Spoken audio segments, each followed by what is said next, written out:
It's the first double game week of the season, as both Burnley and Luton Town have 2 games to play this week.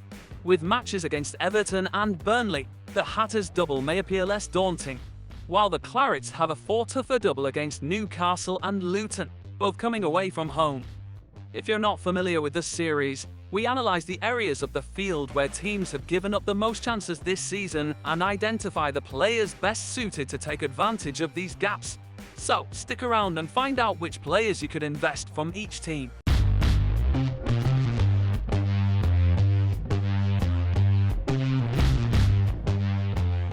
Welcome back to the channel for a double game week 7 chances conceded video. Aston Villa will welcome Brighton in the weekend's opening game at Villa Park.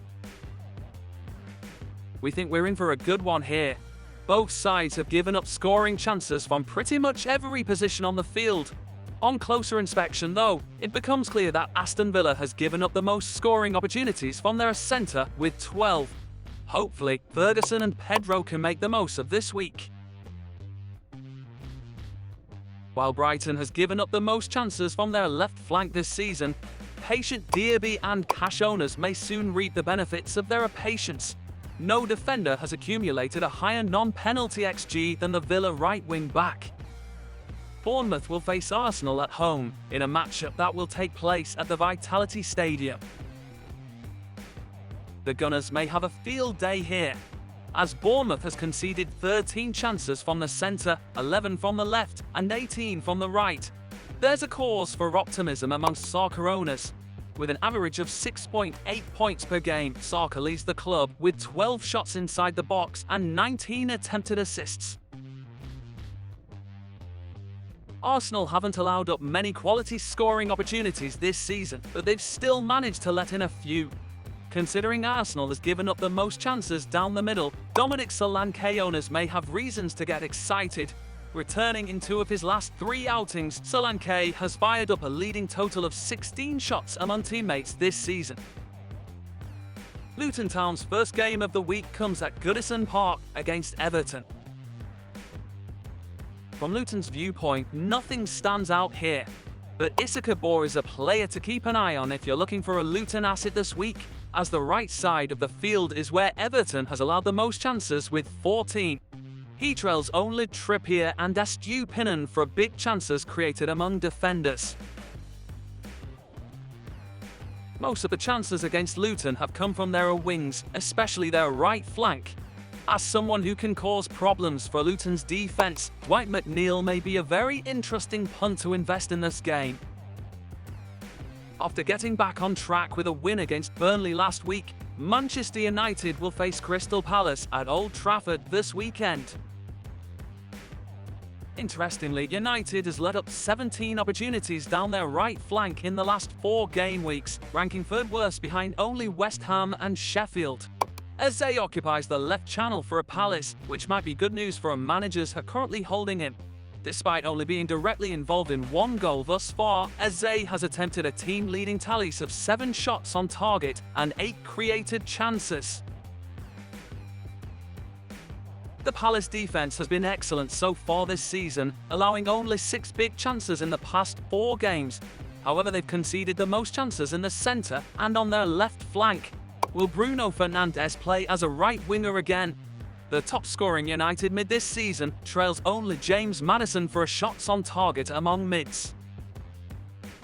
After 2 wins in a row in the Premier League, Newcastle will host Burnley at St James Park in Week 7. All eyes will be on Burnley assets ahead of their double this week, but the Magpies have conceded the fewest big chances in the league over the last 4 games, securing back-to-back clean sheets against Brentford and Sheffield. Thus, this game doesn't seem to have much promise for the Clarets. Burnley on the other side has allowed up a whopping 20 chances through the opposition's right wing. Owners of Trippier can have high hopes for this one. No defender has attempted to assist more than his 17 times in the first 6 game weeks. West Ham will try to get back on track when they play Sheffield United, the bottom team in the league, at the London Stadium.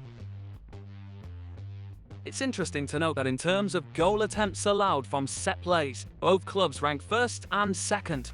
West Ham has given up scoring opportunities from all over the pitch, but especially from the middle of their field in the last 4 games. While we wouldn't recommend any Sheffield players for this match, Oliver McBurney could exploit the Hammers' weaknesses from set plays. With 5 losses in their opening 6 games, Sheffield United has conceded a leading tally of 54 chances from both flanks in the last 4 game weeks. It looks like Bowen owners could have another eventful week. Returning in 3 from his last 4 outings, the Hammers talisman has attempted a joint leading total of 5 big chances among midfielders in the last 4 matches, while James Ward-Prowse is always a threat from set pieces against any opposition as well. Premier League leaders Manchester City will visit Wolves at the Molineux. Wolves have allowed the most chances from their left side of the field. They've also allowed the most crosses from that same area, with 56 in the last 4 matches. Though it's tough to predict who, if anyone, from Man City will play on the right wing. Perhaps we'll see Kyle Walker and Phil Foden occupying that side for City. Foden tallies of 14 crosses and 90 passes into the opponent's final third can only be beaten by Julian Alvarez among City assets. This week's marquee match pits unbeaten sides Tottenham and Liverpool against one another. Tottenham have allowed a high number of chances from almost all over the field, but more so from their right flank. All Liverpool attacking assets could do well here, but Andrew Robertson has the highest upside among teammates due to Tottenham's positional weakness. The left wing back led all defenders with 20 corners over the past 4 games, while only Trippier could beat his 13 attempted assists. Liverpool has been surprisingly susceptible through their flanks, as they've let up an incredible 26 chances in the last 4 matches. Will some start through the left for Tottenham, given Brennan Johnson's recent hamstring injury? The Spurs talisman is averaging 7.33 points per game, while also leading the club with 9 shots inside the box and 4 big chances over the past 4 games. Liverpool has also been extremely prone to goals from set pieces, with 3 conceded thus far, tied for the most with West Ham. James Maddison could exploit such weaknesses.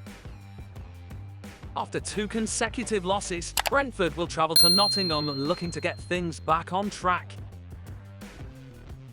In the last 4 matches, Forest have conceded a staggering 17 chances through their centre, allowing a goal in every 49 minutes in that span. Among Brentford's players, Visser, who plays in the middle, stands to gain the most here. Still the starter at number 9 for the Bees, Visser has a team-high tally of 10 shots inside the opposition's box since game week 3. Without a clean sheet in their previous 4 games, Brentford have conceded the 3rd most big chances with 5, with only West Ham and Sheffield faring worse.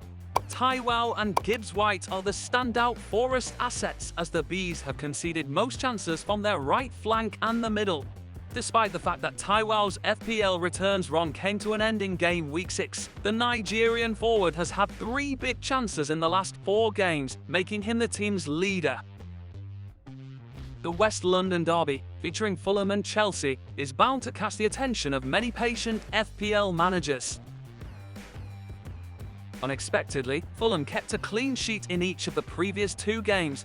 However, they've allowed many chances from all over the field, but especially on their right side. When it comes to Posh's Chelsea, who knows what to expect? If you still have Ben Chilwell in your team, playing him in this match is not a bad idea. Considering how strong Chelsea's defense has been recently, it's hard to pinpoint any Fulham assets. After all, Chelsea has recorded the lowest expected goal conceded figure in the last 4 game weeks, keeping 2 clean sheets in that time. At Kenilworth Road, Luton Town will welcome Burnley to wrap up both teams' double this week. As we noted earlier, Luton has given up the most chances on their right side of the field, conceding 39 crosses from that flank. The return of Lyle Foster from his ban could indicate that Luka Koleosho will likely take over at left wing for Burnley. Burnley's budget mid-option still leaves the squad with 12 touches inside the opposing box over the last 3 matches. Burnley, however, has let in chances from all over the field, but more so from their left flanks. Issa Kabor and Colton Morris are two players to keep an eye on for Luton. Is it possible that the Hatters' right winger will provide another crucial assist? So that's the end of this video. Thanks for watching. If it was helpful, click like and subscribe to get more FPL videos this week. We'll see you at the next one.